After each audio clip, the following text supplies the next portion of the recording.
रविवार को तृणमूल ब्लॉक अध्यक्ष प्रीति रंजन घोष ने पार्टी नेताओं और कार्यकर्ताओं के साथ चोपड़ा ब्लॉक के मजियाली ग्राम पंचायत इलाके के अलग अलग बूथों पर गए। इस दिन का उन्नयनेर पांचाली कार्यक्रम कांचाकाली बाजार से शुरू हुआ। उसके बाद एक एक करके मजियाली ग्राम पंचायत के अलग अलग बूथ एरिया में मार्च और छोटी मीटिंग्स की गईं। आज का कार्यक्रम दोपहर में सुभांडीगाछ इलाके में एक मीटिंग के साथ समापन हुआ। प्रीति रंजन घोष के अलावा जिला परिषद सदस्य मोनिका सिंह, चोपड़ा पंचायत समिति के भूमि कर्माध्यक्ष प्रदीप सिंह और माइनॉरिटी सेल के ब्लॉक अध्यक्ष जहांगीर आलम के साथ दूसरे स्थानीय नेतागण कार्यक्रम में मौजूद थे। আজকে চতুর্থ দিন, তার মধ্যে মাঝিয়ালিতে উন্নয়নের পাঁচালীর হচ্ছে দ্বিতীয় দিন। চতুর্থ দিনে আমার আজকে কাঁচাকালী বুথ থেকে কাঁচাকালী মন্দির থেকে মায়ের আশীর্বাদ এবং কিছু আমাদের সম্মানীয় ব্যক্তি ছিল তাদের আশীর্বাদ নিয়ে বুথ থেকে শুরু করেছি। এক এক করে টোটাল 9টি বুথ কভার করলাম, খুব ভালো লাগলো। এখন সুগন্ধিগঞ্জে আমাদের শেষ হলো। উন্নয়নের পাঁচালী বলতে পাড়ায় যে সংলাপ, যেই সাধারণ লোকরা হয়তো কোনো কিছু সরকারি থেকে বঞ্চিত আছে, কেন বঞ্চিত আছে সেই তথ্যগুলো আমরা তুলে নিচ্ছি এবং রাস্তাঘাট, পানীয় জল, বিদ্যুৎ, কোথাও যদি কোনো সমস্যা থাকে সেইগুলাই তুলে নিচ্ছি। এটাই হচ্ছে আমাদের কাজ। মাননীয় মুখ্যমন্ত্রীর নির্দেশ, সাধারণ মানুষের কাছে যেতে হবে।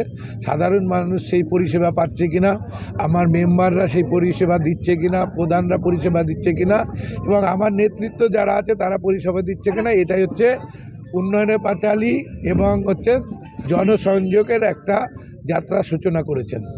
সিপিএমের চোপড়া দক্ষিণ লোকাল কমিটির একজন কমরেড আনসারুল তিনি বলছেন যে শিক্ষা সংস্কৃতি নিয়ে কোনো কথাই নেই তৃণমূলের।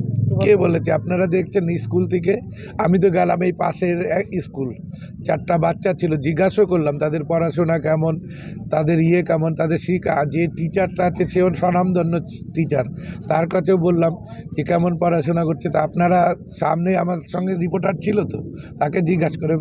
বিরোধীরা সবসময় বলবেই, বিরোধীদের একটাই কাজ। কালকে দেখছেন শুভেন্দু অধিকারী থানাতে যাই বসে গেছে, সম্মানীয় একজন ব্যক্তি, কিভাবে কী করছে, কি না কি হয়েছে আমরা তো দেখেছি ভিডিওতে। হতেই পারে, তাই বলে তো সাধারণ মানুষকে বঞ্চিত করা যাবে না। বিরোধীরা অভিযোগ করছে যে ভোটের আগে শাসক দলকে কেন বাড়ি বাড়ি গিয়ে উন্নয়নের কথা শোনাতে হচ্ছে। শাসক দলের বাড়ি বাড়ি যাচ্ছি কিসের জন্য? যারা কোনো বাদ গেলে সরকারি থেকে, আমাদের 98টা প্রকল্প আছে, সেই 98টা প্রকল্প এক একটা পরিবারে 7টা করে পাচ্ছেই। যদি বলেন কোনগুলো, একজনকে জিজ্ঞাসা করেন যে এক বাড়িতে কটা পাচ্ছে। সেই পরিকল্প কেউ যেন বঞ্চিত না হয়। অনেকে হয়তো করেনি, যারা করেনি তাদেরকে পুনরায় সরকারি নথিভুক্ত করার জন্য আমাদের দায়িত্ব। একটা টিম বানিয়ে পাঠিয়েছে ব্লকে, প্রতিটি ব্লক সারা রাজ্যে প্রতিটি ব্লকে 3টে করে টিম হয়েছে। একটা এমএলএ টিম, একটা ব্লক প্রেসিডেন্টের টিম, একটা পঞ্চায়েত সমিতির যে সভাপতি আছে তার টিম নিয়ে এক একটা টিমে 10 জন 12 জন করে, শুধু আমি নয়, এই অঞ্চলের না, এই ব্লকের যে যারা নেতৃত্ব আছেন তারাই আছেন।